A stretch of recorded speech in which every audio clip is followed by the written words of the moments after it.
It's Lindsay from Remax Jazz. Thanks for tuning in. This video is called Why People Are Afraid to Buy Homes That Are Marketed Privately or For Sale by Owners. I'm not trying to pander fear or create any kind of a controversy, because the question, if somebody asks me the question, is it possible for a seller to sell without a broker? I'd say absolutely yes, it can. In fact, 25%, a study done in the US, 25% of all sales in the United States were sold without the help of a broker.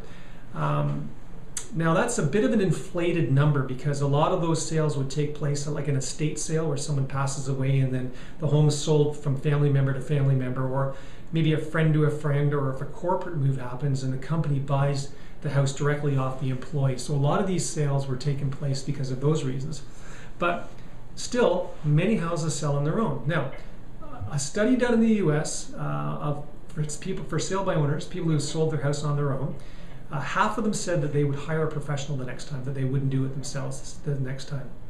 And out of the ones that sold, 30% said that at the end of the day they were disappointed with the results after they sold.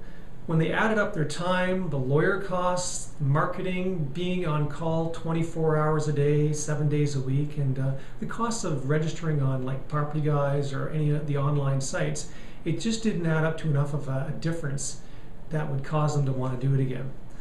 There was just a letter done by Mark Wojcik, who's a real estate lawyer from Whitby, and Mark's, the content of the letter was basically saying he's charging for every time someone walks into his office who wants to sell a house privately, his advice he's charging for. So when he writes up the offer, he's charging on an hourly rate. And these guys are expensive.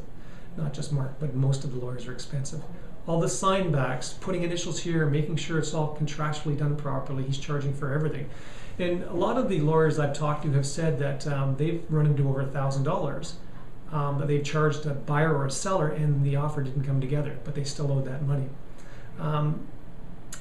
So you and I have something in common. We're both looking for the same thing. I'm looking for buyers to sell properties to. You're looking for a buyer to sell your property to.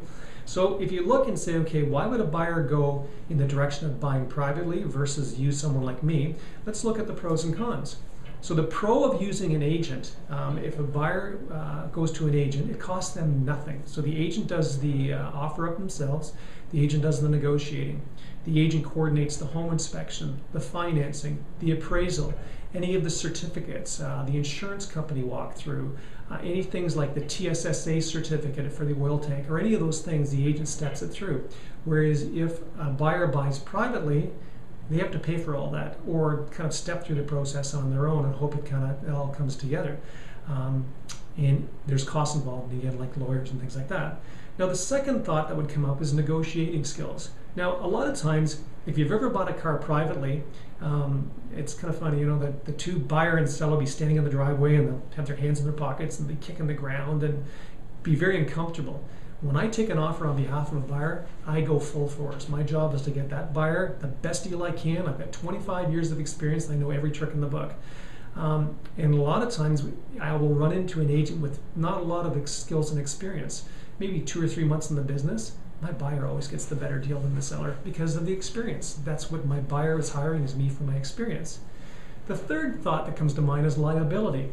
If there's a mistake made, or if something happens, something's misrepresented, or if somebody gets something that they didn't think it was what they were buying, and it ends up in court, there's liability insurance that I carry and that the listing broker would carry. As a for sale by owner, the buyer and the seller are on their own. And a good example, and sometimes one of the mystery question marks in real estate is when someone buys a pool, the pool's covered up in the wintertime. They take possession, there's a warranty in the offer saying that on opening, the pool will be in good working order. Well, in the event it's not, let's say the pool is caving in or there's some major issues with it. With realtors, there's an insurance company that will pick up any costs involved in negotiating that settlement. But as a buyer and a seller buying privately, you're on your own. You head straight to small claims court and you duke it out in court, and it costs a fair amount of money. And the last thing is you're buying into a network. When you're a buyer looking for buying a property using an agent, you're buying into the agent's network. On a Saturday morning at 8 o'clock, when I'm doing an offer, I've got the cell phone number of my lawyer. I can call her and ask her questions if I'm unsure of something. At 11 o'clock at night, if I've got a mortgage question, I can call the broker that I'm dealing with.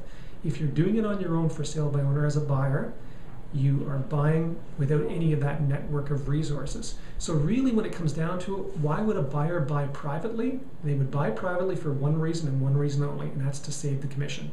It's usually the same reason what the seller wants to do. The seller wants to save the commission as well.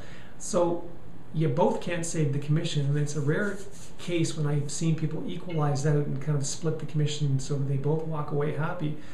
Because what the buyer ends up saying is, if I walk away with half the commission split, it's still better to go with a broker. So these are some thoughts to think of. Now, you've got any questions about this, just hit 0 and you'll be redirected in my cell phone. The software that's behind this, that 24-hour recorded information line, just hit 0 and you can talk to me directly on my cell phone, or give me a call at the office, 905-434-5222. I hope this has cleared up some misconceptions, and if there's anything I can do to help you out, give me a call. Talk to you then.